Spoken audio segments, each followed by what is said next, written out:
Just when I thought the Kevin Durant drama was quieting down, KD said, "Hold my beer," and brought it all right back up. Welcome to AJM in the AM. I'm Anthony Mero, episode 23.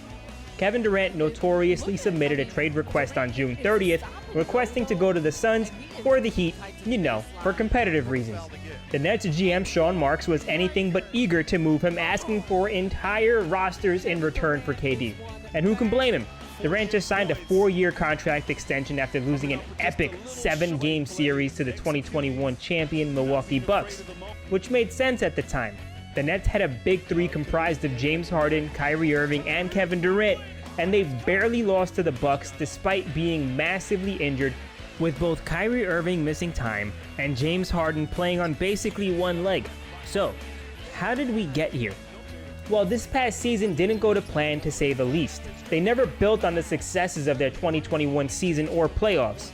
Kyrie missed a huge chunk of time due to the New York State COVID rules. Harden started to get frustrated with how things were going, especially when Kevin Durant was down to a sprained MCL, leading to Harden demanding a trade, which happened surprisingly quick. And that spun the entire Nets season out of control. The Nets with Harden and Durant went from a 27-15 juggernaut in the East down to a play-in team before Durant came back and helped secure the 7th seed.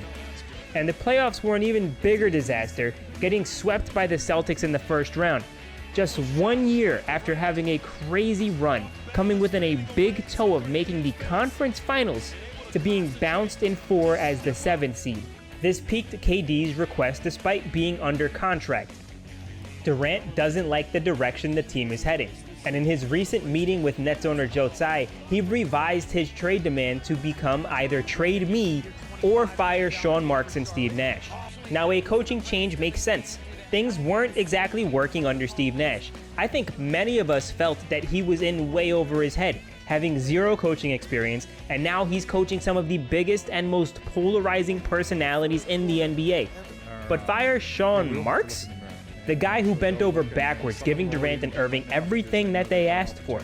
They want us to fire Kenny Atkinson, the guy who helped build a solid culture, created good work ethic, and is heralded as a pretty darn good coach, in favor of Steve Nash? Consider it done. Want me to overpay DeAndre Jordan to bring a friend over for y'all? Alright, done.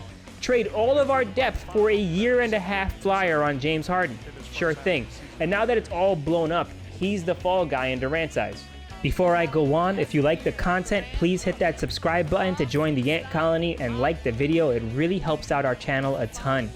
The Nets absolutely should change coaches, even without Durant demanding it. There seems to be irreparable damage there, but Sean Marks has done a pretty good job since taking over a very messy situation in 2016.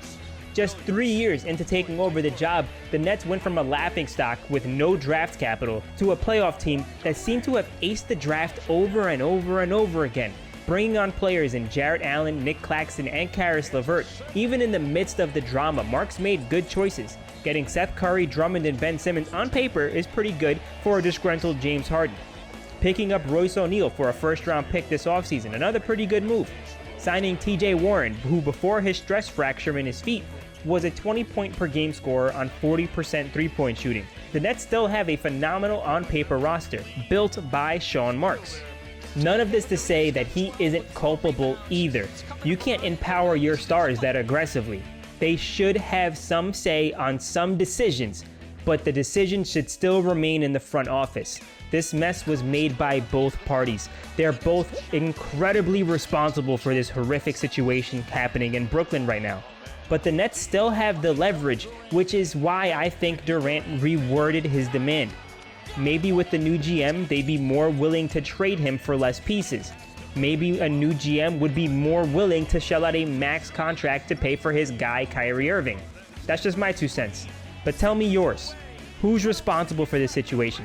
Is Durant soft for his choices and destination? Would you trade him with 4 years left on his deal? Let me know in the comments below.